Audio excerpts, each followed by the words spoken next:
So from a team structure, it's kind of a staffing model type structure. And so usually inside of an investment bank, you'll have various industry groups. So me personally, I lead the U.S. Staffing and Services group for IT staffing and services. And so there's, of course, many other types of companies. So there could be a pharma group, there could be a healthcare group, in our case there is. There could be a semiconductor group, there could be a travel and entertainment. There's any number of ways where you can divide this vast array of businesses that are of an investably, institutionally attractive size into what verticals that, they'll ultimately fall into. And so there's a famous saying that you should know something about everything, but everything about something, and that's the philosophy behind these industry groups. You should know all the players in that industry, you should know all the executives there, and ultimately it becomes a very small world, and your job is to navigate that very small world in such a way where you ultimately get the best result that you can for your seller clients. And so the time to learn this business is when you're young. First, you have to learn that you don't even know how to properly represent a company. You have to break it down into its numbers, but then there's a storytelling aspect that ultimately will get the premium enterprise value for the company on top of what just a multiple on an EBITDA might look like. And so what is the strategic reason this company needs your asset, and can you articulate that to them? By being able to do that, you'll bring more potential bidders into a process.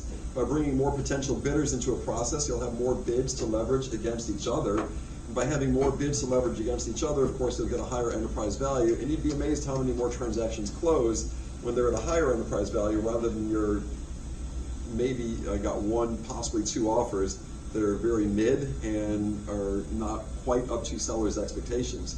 So the industry groups are really the way to understand, first off, when you represent a company, when we're in that pitch, when we're competing for the business, not only why we think the valuation is what it is, but why we specifically would be able to help them achieve that better than all of our other really well-qualified competitors.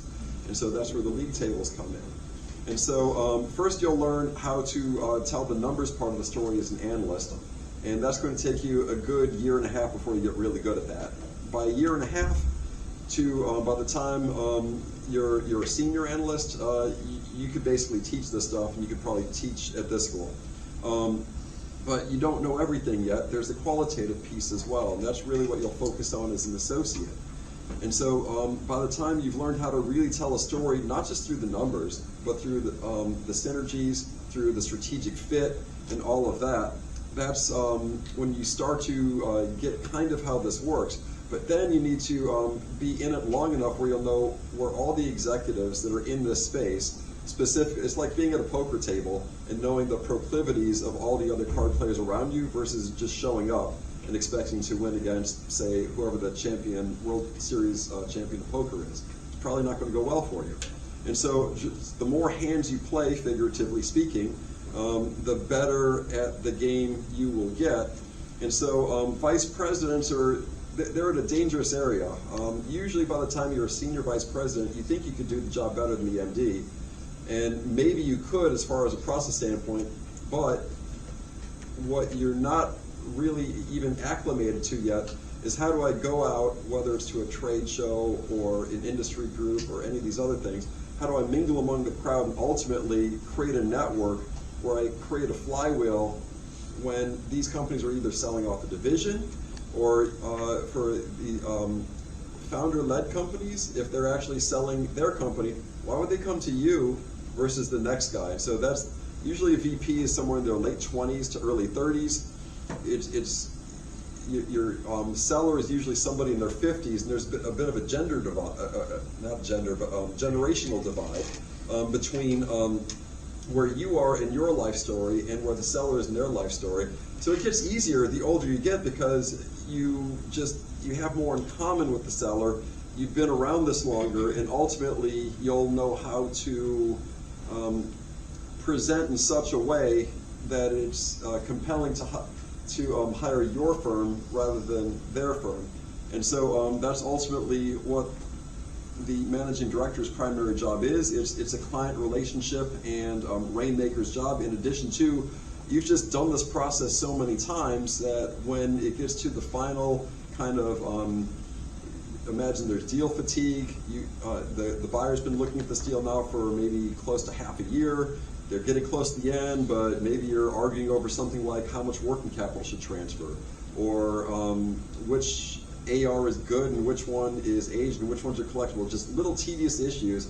These are all things that could potentially break a deal outside of lawyers who love to break deals.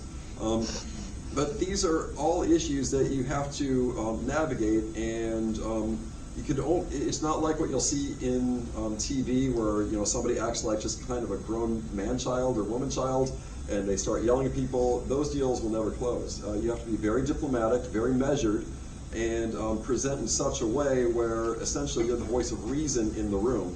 So it's a bit of a pride-swallowing job, because you'll hear the angers from the buyer, you'll hear the anger from the seller. You're the one in the middle. You have to keep everybody's focused on the prize ahead, which is a large liquidity event that ultimately will work for everybody. So nobody typically walks away super thrilled from a deal. You definitely did your job wrong if somebody's super thrilled. Usually it would be the buyer who'd be super thrilled. Seller's never thrilled. Seller's usually satisfied, but never thrilled.